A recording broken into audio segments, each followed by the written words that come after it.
que va a ser grabada. Eso significa, ¿cierto?, que la pueden encontrar en la lista de reproducción de sus cursos para que la puedan consultar, ¿cierto? Obviamente, para que puedan, obviamente, también estudiar y ojalá sacarse la mejor notita en la prueba del libro, ¿ya?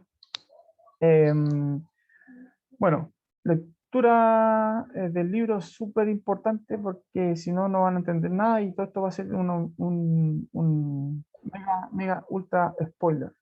En todo caso, igual, si no están leyendo, de antemano les digo, si no han leído el libro, de antemano les digo que esta presentación tiene, para los que no lo han leído, puro spoiler, ¿ya?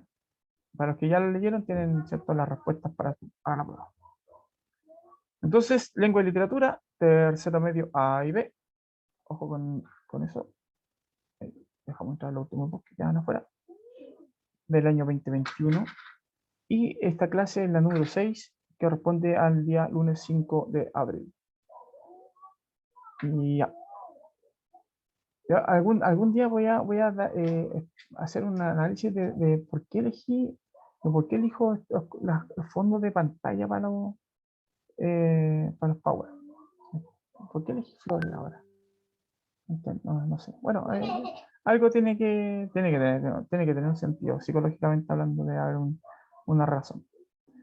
Actividad entonces de hoy día es contextualizar y analizar la lectura de 12 cuentos peregrinos, ¿cierto?, de Gabriel García Márquez. El propósito de la clase es que podamos establecer criterios de análisis y de interpretación de las obras literarias que leen en general, ¿cierto?, y las que vamos a leer durante el año. Vamos a hacer el mismo ejercicio de análisis, ¿cierto?, de revisión, con el fin de que podamos lograr entenderlas y valorarlas, perdón, a cabalidad. Perdón. Si se dan cuenta aquí, en este recuadro, ¿cierto?, final, el objetivo ya es un objetivo de tercero medio, a propósito, ¿cierto? Es el primer objetivo de tercero medio, que tiene que ver con formular interpretaciones surgidas de sus análisis literarios, o sea, lo que vamos a hacer hoy día, ¿cierto? La contribución que tienen los recursos literarios, como por ejemplo el narrador, los personajes, tópicos, características del lenguaje, figuras literarias, etcétera, en la construcción del sentido de la obra y las relaciones que puedan haber intertextuales que se puedan establecer, ¿cierto?, con otras obras leídas o con otros referentes de la cultura y del arte. Y pasa, ¿cierto?, que este compendio de cuentos de Gabriel García Márquez es también un diálogo abierto, ¿cierto?, con la literatura, podríamos decir, de su contexto, pero también con la historia de la literatura, de por sí. Por eso se gana un premio Nobel, ni más ni menos. Previamente nosotros lo último que habíamos hecho el día... Profe, ¿puede retroceder un poquito? Sí, por supuesto. Ahí. Recuerden que esta clase está siendo grabada, así que si quieren disponer, y en mi canal, la clase está grabada, la subo el video de la grabación a la lista de reproducción del canal, ¿cierto?, del colegio. Pues el colegio, ¿cierto?, tiene su canal de YouTube, pero yo tengo mi propio canal, y ahí subo no solamente el video de la clase, sino también algunas otras cosillas, que pueden ser los enlaces, por ejemplo, para los videos que veo, o algún material, ¿cierto?, que les pueda servir. Y seguramente el día de la prueba también les voy a dar en la misma prueba, ¿cierto? Voy a dejar alojada el link al enlace, ¿cierto?, para esta clase en particular. Así que no tienen por dónde perderse. Parece que buscar, pero no.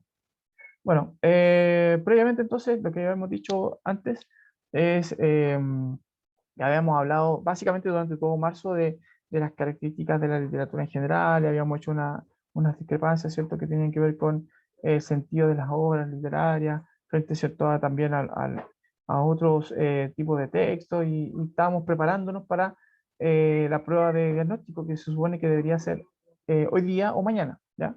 Dependiendo, ¿cierto?, de si están subidas correctamente las listas de los cursos.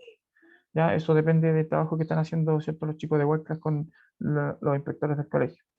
Ya, mientras tanto que no tengamos las listas a nuestra disposición, no podemos asignar las pruebas. Así que ahí hay un poquito de retraso.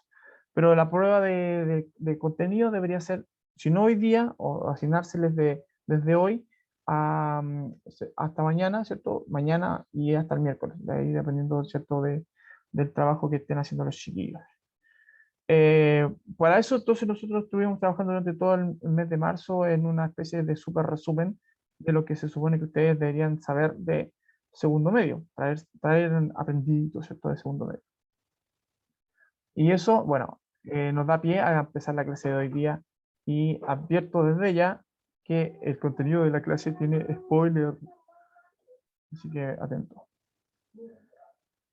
Bueno, Gabriel García Márquez, ya sabemos, ¿cierto? Este viejujo de origen colombiano, yo creo que uno de los autores más fascinantes que puede tener la literatura contemporánea, ¿cierto? De origen latinoamericano, pero ciudadano del mundo. Gabriel García Márquez nació en Aracataca, en Colombia, y falleció ¿cierto? En la Ciudad de México el año 2014, recién pasado. O sea, recién, digo, hace 4, no, pues, ya no son 4 años, son más, ¿cuánto? Harto años. Estamos en 2021. Harto años. Fue escritor y periodista colombiano. Ojo con eso, periodista y escritor literario, ¿cierto? O sea, mezcló en su vida el ejercicio del periodismo, que es un ejercicio vinculado con la objetividad misma, ¿cierto? Y el de la literatura que tiene que ver con la subjetividad misma. O sea, cómo se convive en una persona estas dos vertientes, sino mezclándolas, po. En algún momento, ¿cierto? O sea, hay matices en su obra que nos dicen esos dotes periodísticos que tenía, ¿cierto? Él, de buen escritor, eh, remitiéndose a los hechos, ¿cierto? Y en el otro ámbito, ¿cierto? Haciendo la ficción propia de la narrativa que también lo caracteriza en sus novelas y cuentos. Reconocido principalmente por eso mismo, pues las novelas y cuentos, también escribe narrativa no ficticia como discursos, reportajes, guiones cinematográficos, críticas de películas y memorias. Fue conocido como Gabo y familiarmente por sus amigos más íntimos como Gabito, así de buena onda era. En 1982 recibe el Premio Nobel de Literatura. Y aquí, ¿cierto? El por qué. El por qué le dieron el Premio Nobel de Literatura a este caballero. Por sus novelas e historias cortas en las que lo fantástico y lo real se combinan en un mundo ricamente compuesto de imaginación, lo que refleja la vida y los conflictos de todo un continente. O sea, es como, por eso, una voz no colombiana propiamente tal, ¿cierto? Sino una voz latinoamericana. Así de cototo su trabajo. Bueno, un trabajo de largo aliento, por supuesto. O sea,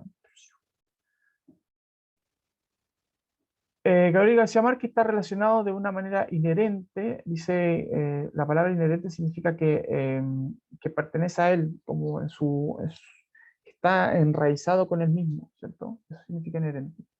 De una manera inherente con el realismo mágico. Es como que el realismo mágico surgiera de él, pero aparentemente si nosotros hacemos un estudio filológico de lo que significa este concepto literario, el realismo mágico, no es una idea propiamente de él, ¿ya?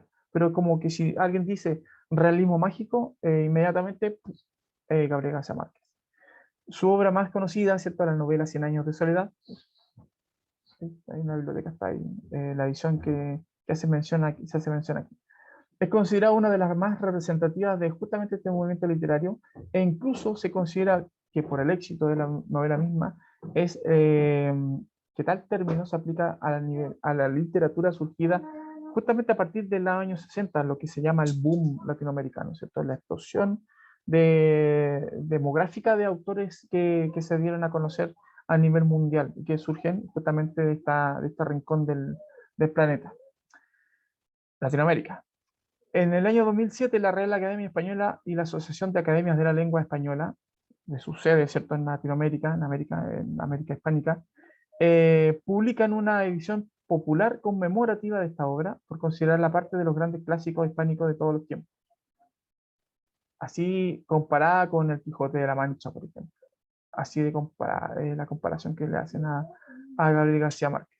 Fue famoso tanto por su genialidad como escritor, tanto por su postura política. De hecho, se le reconoce amigo de sus amigos entre ellos Fidel Castro, por ejemplo, el líder político, ¿cierto?, cubano, también nuestro Pablo Neruda, Salvador Allende, por ejemplo, entre otros grandes personeros políticos y literarios. Sí.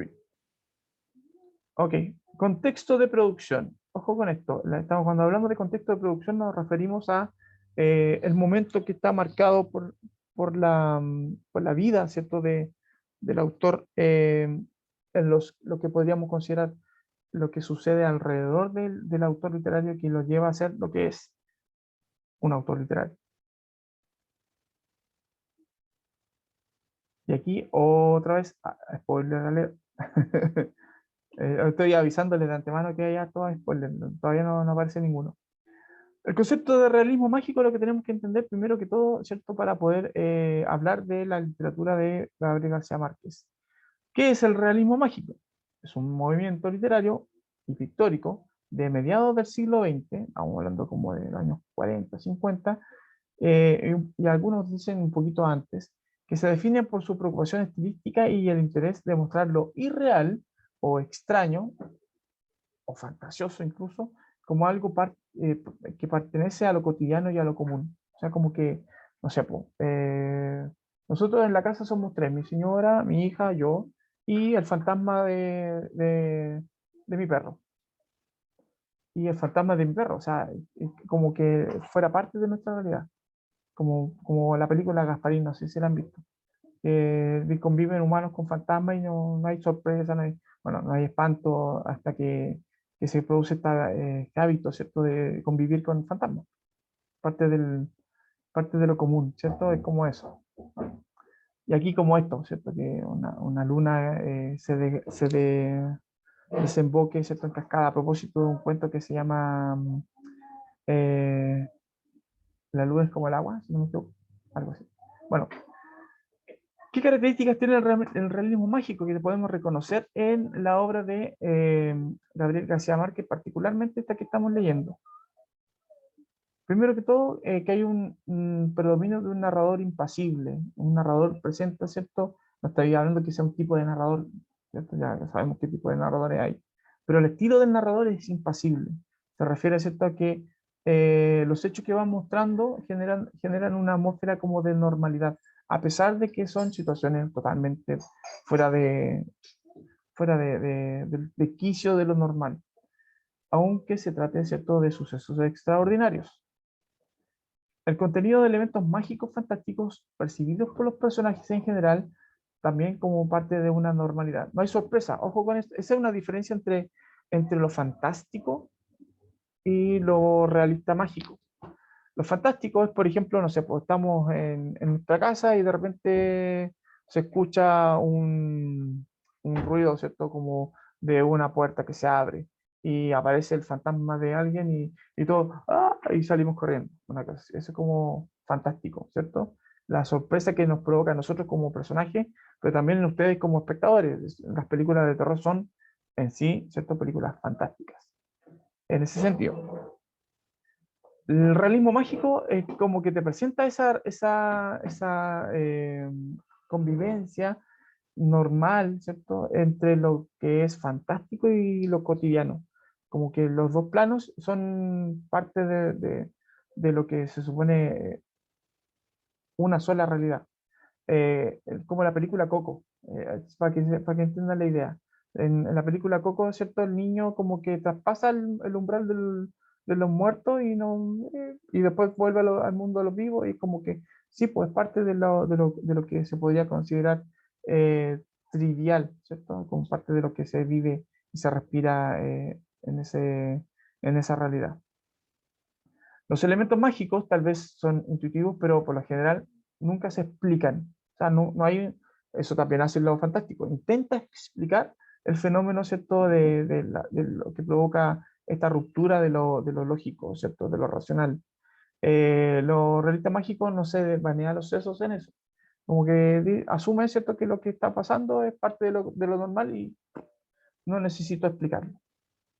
Presencia de lo sensorial como parte de la percepción de la realidad. Ojo con eso también, en el sentido, ¿cierto?, de que lo que te muestro son hechos concretos y están pasando ahí, entre comillas, concretos, porque son hechos ficticios, literarios, pero me refiero a que lo que está pasando, ¿cierto?, está siendo percibido no solamente por lo que se puede considerar necesariamente, necesariamente concreto, sino también por lo que se puede sentir o se puede presentir. No sé si lo explico bien. Por lo tanto, también hay una presencia de climas y paisajes forzados, reforzando las emociones. Los climas y paisajes tienen mucho que ver con la emotividad, a propósito, ¿cierto? Los paisajes no son casualidad.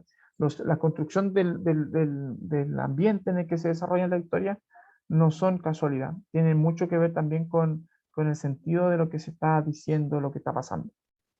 Condiciona, por supuesto, el desarrollo de los personajes, por supuesto. O sea, qué duda cabe. Alusión a referencias socioculturales de los ámbitos más populares y pobres de las comunidades, ¿cierto? Como no estamos hablando, de hecho, esto es muy característico del realismo mágico, porque no se habla de la ciudad necesariamente como un espacio en el que se desarrolla la historia, sino como de algo aledaño a la ciudad, como los suburbios, e incluso, ¿cierto?, aludiendo más al campo, a la vida, ¿cierto?, como más alejada del ritmo vertiginoso de la ciudad. Los hechos que se presentan aparentemente son reales, pero tienen una connotación fantástica, ya que algunos tienen explicación o muy probable, y como ya vimos, ¿cierto?, en el punto 3, no se necesita que se expliquen tampoco. Finalmente, creo que eso es lo finalmente, no, queda un finalmente. Lo verídico son ciertos hechos precisos ocurridos en Latinoamérica, participan, ¿cierto?, de esta realidad y constituyen la base de muchas narraciones. Y también los personajes pueden sufrir ciertas metamorfosis, como lo hacen en los cuentos maravillosos. O sea, una transformación también como física, más allá de, ¿cierto?, de la transformación emocional que pueden también tener los personajes, que y ya lo vimos, ¿cierto?, es una característica que tienen los personajes en general. Los principales, a eso me refiero, ¿cierto?, que sufren un cambio, una evolución. Ok. En el caso de los 12 cuentos peregrinos, decimos, ¿cierto?, que se le llaman así, creo que lo había mencionado en clases presenciales, porque son parte de una batería de cuentos que escribió Gabriel García Márquez, que estuvieron en el ámbito, ¿cierto?, de estar, que, se, que los reescribía, que se deshacía de ellos, ¿cierto?, que los volvía a reeditar, y estuvo así en un periplo, digamos, como de 10 años tratando de darle vida a esto que aparentemente no lo tenía, o sea, como un ejercicio literario. Él mismo lo explica, ¿cierto?, en la presentación del libro, que finalmente incluso se perdieron muchos cuentos que él había escrito. Entonces, como que los trató de recuperar y lo escribió en un cuaderno, ¿cierto? Y de ese cuaderno aparecen, ¿cierto?, estas historias que nosotros conocemos como 12 cuentos peregrinos, que al principio eran muchos, más de 12, y que finalmente terminaron siendo 12 porque eran los que más tenían como el corpus de ser eh, editables o publicables, más bien. Entonces, la razón del título es debido principalmente a este peregrinaje que sufrieron, las mutaciones que tuvieron, ¿cierto?, estos libros, estos cuentos, perdón, de las varias ocasiones que intentó desertar de ese trabajo y volver a iniciarlo. Las páginas de los cuadernos donde estaban, ¿cierto?, que iban de un lugar a otro, la basura donde de repente caían y de donde se rescataban finalmente, ¿cierto? Y que terminaron por concluirse y publicarse recién en el año 92. Si ustedes se dan cuenta, la mayoría de los cuentos al final de cada uno de ellos nos indican la fecha en la que fue escrito, 79, 82, y finalmente se publicaron en el año 92, o sea, por lo menos 10 años después, por lo menos. Estos 12 cuentos se logran unificar por un tema central, historias que van desde lo cotidiano a lo extraordinario, en este traspaso, ¿cierto?, de lo cotidiano a lo extraordinario, que no tiene, digamos, un cambio abrupto, sino que una transición paulatina y casi imperceptible. Como personas de origen latinoamericano que viven en Europa, encontrándose con estas diferencias entre las culturas, ¿cierto? De quienes van para allá y quienes están allá, contrastándolas, ¿cierto? Muchas veces incluso. También en ese sentido, tenemos que entender que este compendio de cuentos es peregrino porque la mayor parte de los personajes, como lo pongo aquí, ¿cierto? Son personajes que van desde el Caribe, en general, a las Europas, como se dice, en general, ¿cierto? Porque hay distintos lugares donde se recrean estas historias. En España, en Portugal, en Francia, no, en Francia parece que no, en Italia, ¿cierto? Entonces hay un peregrinaje, po. De hecho, muchos personajes, hay dos por lo menos personajes que van están en esa volada de estar justamente en una procesión religiosa, en un peregrinar religioso, en este tránsito, ¿cierto? Que es el tránsito también que tiene que ver con la transformación espiritual y que busca, ¿cierto? Esa transformación espiritual y viceversa, ¿cierto? Porque también hay personajes que vuelven para las Américas. También son cuentos peregrinos, por lo tanto, ¿cierto? En el hecho de que cada uno de ellos, en sus personajes, ¿cierto? Han tenido o están haciendo un viaje, una transmigración física y al mismo tiempo espiritual, lo que les provoca, ¿cierto? A la mayoría de ellos un sentido profundo de reflexión y de transformación. O sea, eso es muy importante que se reconozca. Y aquí quiero profundizar en el análisis que yo hice de los cuentos y que son de alguna manera un preámbulo a lo que podría ser la prueba, y que nos podría preparar, ¿cierto?, para poder entender también algunas preguntas, ¿cierto?, de la prueba en particular. Así que es bueno que si pueden revisar después esto para que lo consideren a la hora de responder incluso. Un súper torpeo, un torpeo en buena. Entonces tenemos por un lado la columna cuento, que me refiero a los primeros 6 cuentos del libro, el tipo de narrador que yo detecto, ¿cierto? Podemos discrepar, tienen discrepancia. Ahí me lo dicen, ¿cierto? Yo igual voy a explicar por qué. Y aquí hay un elemento que podría ser considerado como realista mágico en el cuento, a propósito de lo que estoy tratando de defender como que esta obra es o pertenece, ¿cierto? O se puede clasificar como una obra realista mágica. Bueno, dice en el primer texto, Buen viaje, señor presidente, que tenemos un narrador omnisciente, es decir, un narrador que cuenta desde una perspectiva privilegiada, donde su dominio con respecto a los hechos narrados es total. Sabe todo lo que está pasando, ¿cierto? Sabe lo que está sintiendo, lo que están viviendo, ¿cierto? Cada uno de los personajes en particular. Sus intenciones. Nosotros podemos prever, ¿cierto? Que Lázara, que... se me va la onda. Que Lázara, que el mismo expresidente y que... ay, ¿cómo se llama el esposo? Bueno, se supone que el chofer de la ambulancia que se hace amigo del presidente también tienen unas intenciones que son nobles, finalmente, ¿cierto? Más allá de las primeras intenciones que no lo son tanto. Bueno, ¿cómo se presenta el realismo mágico en este cuento en particular? A través de la clarividencia. De hecho, el presidente, a propósito, salud, se cambió. Voy a tomar un poquito de coffee para entrar en onda.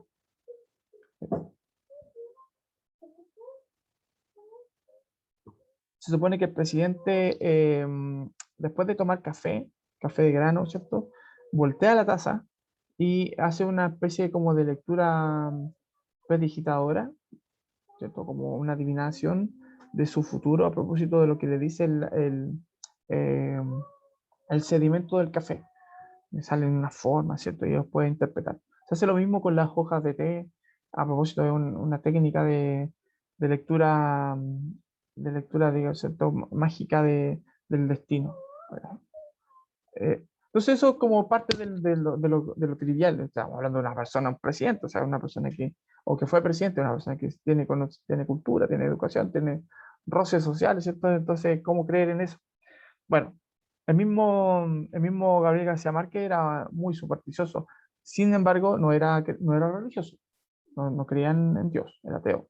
pero de todas maneras es muy supersticioso. Y eso se da cuenta uno a propósito de una pregunta que pueda estar en la prueba, que se da cuenta, digamos, por esta presencia de que los personajes claves de sus cuentos son y tienen esta misma superstición. Bueno, clarividencia, la capacidad de sobreponerse a la muerte inminente del presidente estaba en la última, ¿cierto? De hecho, estaba como la misma adivinación que hace de su estado de salud. Él sabe, ¿cierto? Y él intuye que se va a morir pronto, muy pronto. Y los que lo rodean, ¿cierto? Las personas que lo ayudan, entre comillas, también pues, intuyen que se va a morir y juegan, digamos, a ser amables con él para que él también deposite en ellos la confianza de sus bienes.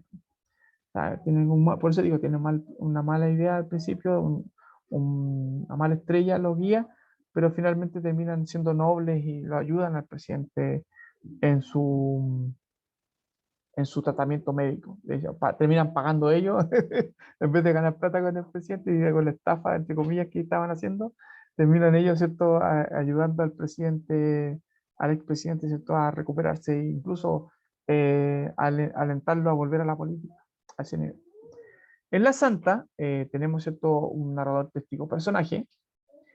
Testigo personaje porque el que cuenta la historia participa de los hechos, pero no están los hechos centrados en su historia. Él cuenta los hechos de alguien más, de este personaje que se llama Margarito, ¿cierto? Margarito Duarte, y que ha tenido una suerte de vida bien perra. Entonces, se murió su esposa, después a los 7 años se murió su hija, y fue víctima, digamos,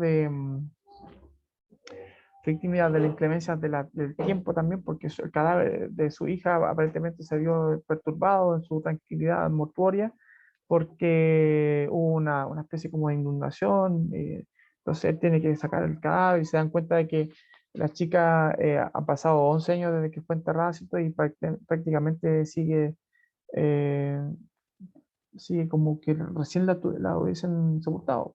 O sea, no, o sea, no ha sucumbido ante la podredumbre, eso, ¿cierto? Es como extraño. Y eso lo considera él como un milagro de la inocencia y todo el cuento.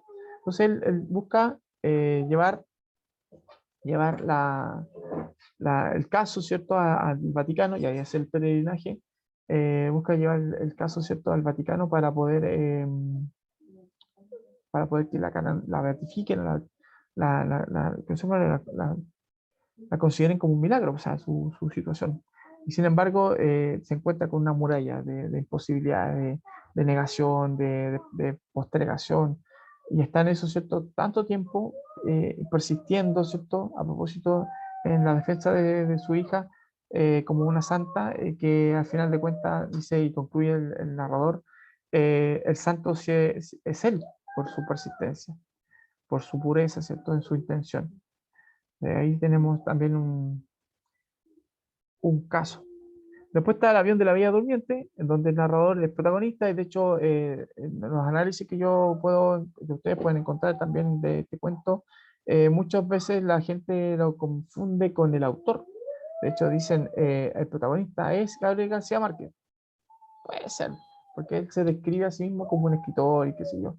Pero recuerden que todo esto es ficticio. O sea, puede Gabriel García Márquez haber vivido esta situación como haberla inventado. Ese es su, es su trabajo, o sea, de eso se trata de su literatura. Entonces, claro, aquí lo que podría ser como presencia realista mágica es esta idea, ¿cierto?, de que existe la suerte o existe un destino, porque él ve a una mujer bella en el aeropuerto, un aeropuerto, imagínense, internacional, como el de París, atiborrado de personas, y ve a una mujer que destaca por todas las otras personas y la pierde de vista. Y dice, chuta, ojalá que la encuentre alguna vez o volverla a verla. Y justo ella se va en el mismo avión, en el asiento del lado, le toca, ¿cierto?, sentarse con esta bella. Y por mala suerte, ¿cierto? La tipa toma unos somníferos para poder dormir durante el viaje y no despiertan con nada. El avión tiene turbulencia, que dio un montón de cuestiones y no despierta con nada y llegan a destino a Nueva York, ¿cierto? Y él nunca obtuvo la oportunidad, digamos, también por un tema de timidez, ¿cierto? No tuvo la valentía, digamos, de conversar con ella, pues, de despertarle, decirle, oiga, quiero conversar con usted, conocerla, qué sé yo. Qué sé yo. En otro texto que se llama Me alquilo para soñar, el narrador es testigo personaje, también a la usanza, ¿cierto?, de la santa, un personaje que interactúa con el protagonista, que es una mujer que vamos a saber, no vamos a saber su nombre verdadero, pero sí vamos a saber que le decían Frau Frida, eh, que, que da la sensación de que se estuviera aprovechando de la inocencia de las personas, ¿cierto? Y ella dice que puede interpretar los sueños, pero a su manera. Sin embargo, la interpretación que hace de los sueños parece ser certera. Entonces la gente como que le cree. Eh, entonces, o se da la sensación de que tiene ese poder. Y queda demostrado, y esto es como que muy patente para nosotros, por lo menos, pues, es como muy importante que quede así demostrado por un intercambio de sueños que tuvo con Pablo Neruda. Que Pablo Neruda aquí en este cuento es personaje. Entonces, Pablo Neruda sueña con ella y ella sueña a su vez con Pablo Neruda que está soñando con ella. Así como un cruce como de sueños, mente explota. Una cosa así, muy extraña. Entonces con eso como que se demuestra un poco el poder que de verdad tenía ella y parte del cuento, ¿cierto? Señalando a propósito una característica que tenía de un anillo con un tipo de serpiente en su dedo índice que podría ser, digamos, gatillante de la identidad de una persona que tuvo un accidente, una mujer que tuvo un accidente, ¿cierto? Mucho tiempo después. Y hace la remembranza el autor, ¿cierto? O sea, perdón, el narrador de quién había sido esa mujer, que posiblemente era la misma. Entonces ahí el elemento realista mágico pueden ser los sueños, la naturaleza de los sueños, ¿cierto? Las premoniciones. El juego también de que está todo como de alguna manera entramado. En esto de solo vine a hablar por teléfono, el narrador aquí cambia. Ojo con eso, es lo que quería destacar de la primera pasada. Si se dan cuenta, hay distintos tipos de narradores: omnisciente, testigo, protagonista, testigo, omnisciente, qué sé yo. Y se dan cuenta también que con respecto al hecho narrado, se va como diferenciando el personaje. O sea, el narrador como personaje en sí participa de los hechos como que fuera un periodista que está reportando, como en este caso. Y estoy haciendo un reportaje de lo que está pasando, ¿cierto? Y en otro estoy contando en primera persona, o sea, como trabajo más acucioso de periodista, ¿cierto? Todavía.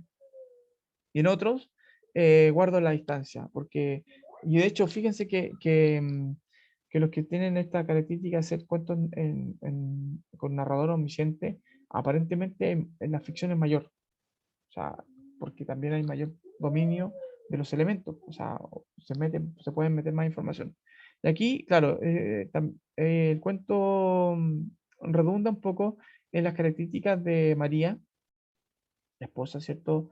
Que se ve de repente por una suerte o mala suerte, pues mal designio, ¿cierto? De su vida, se ve como confundida con una paciente psiquiátrica y la llevan a un hospital psiquiátrico, la internan ahí, ¿cierto? Y ella no queda incomunicada. Por eso que ella pide solamente hablar por teléfono para poder decirle a su esposo, que se supone que la debe estar buscando desesperado, que está por error, ¿cierto?, en un hospital psiquiátrico. Como la creen loca, y como se sabe también que puede tener arranques de ira, porque imagínense la situación, o sea, ella también defendiendo su caso, eh, hace, se hace defensa, digamos, del hecho de que es una tipa que es peligrosa y se le seda, se le encierra, ¿cierto? Y qué sé yo. Se le restringen sus libertades. Entonces, cuando por fin puede ponerse en contacto con el marido aprovecha, ¿cierto?, la circunstancia para poder también castigar un poco a su esposa por una serie de infidelidades que ella había tenido, ¿cierto? Y también omisiones, ¿cierto?, en la relación que él toma como revancha y se aprovecha y la deja ahí a propósito. Entonces ahí también opera la mala suerte o el destino como un elemento realista mágico. En Espanto de Agosto, ya aquí tenemos un texto que ya derechamente lo que podría ser considerado como ficción, de hecho aparecen, no aparece textualmente, pero hay está la presencia, ¿cierto?, de una entidad fantasmagórica, un fantasma, ¿cierto?, fantasma de Ludovico, que amenaza, ¿cierto?, la normalidad de los personajes que son invitados el protagonista, ¿cierto?, y su familia, que son invitados a un castillo en Europa, a propósito, ¿cierto?, de una visita que están haciendo a este amigo, que es un personaje real. De hecho, el amigo, tanto como Pablo Neruda, se van mezclando, ¿cierto?, estos elementos realistas con los elementos mágicos. Entonces el amigo lo invita al castillo, en un lugar donde él está viviendo ahora, y un lugar enorme, ¿cierto?, con 80 y tantas habitaciones, y qué sé yo. Y de todas las habitaciones que han sido de alguna manera remodeladas, hay una que se mantiene intacta, que es la habitación donde ocurrió un homicidio, ¿cierto? A propósito del fantasma que se supone que pena en ese castillo, Ludovico. Entonces, los niños en la noche, o sea, bueno, ellos son advertidos de que no deben pernoctar en ese castillo, sin embargo, hacen caso omiso a eso porque los cabros chicos se pueden a jugar y se hace tarde y qué sé yo. Y se quedan ahí a dormir. Y en el transcurso, ¿cierto?, de la noche, algo sucede que se transponen, ¿cierto?, los lugares. Y el lugar donde ellos estaban durmiendo se transforma, ¿cierto?, en el lugar donde ocurrió este horrible homicidio y suicidio posterior, ¿cierto?, del fantasma Ludovico. Y da la sensación de que se ha vuelto a cometer un homicidio en esa habitación, por la que la sangre fresca, ¿cierto?, que se encuentra en la cama. Entonces, uno podría inferir que, que el protagonista, ¿cierto?, se ve envuelto en un crimen, así como, ¿qué hice? ¿Cierto? ¿Qué me pasó? Estuve bajo los efectos de la posesión fantasmal, ¿cierto?, de la posesión demoníaca. Algo sucede ahí. Y el tema de las frutillas, que también es muy extraño, que se siente, a pesar de que la habitación está cerrada, como que hubiesen cortado frutillas frescas recién, así como está ahí muy, muy vívido ese aroma, muy intenso también. Entonces, hay como dos elementos que son muy extraños y que podrían conducirnos a esta idea del realismo mágico.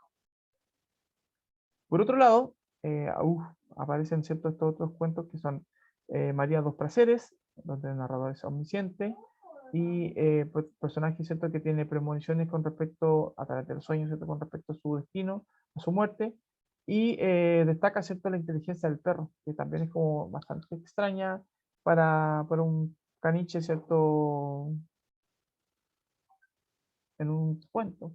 Perro que llora, por ejemplo, que es muy extraño que suceda eso, y que se aprenda de memoria, que le enseñen una ruta y el perro se la sepa, ¿cierto? Y que sepa qué día es y qué día tiene que hacer, ¿cierto?, tal ruta.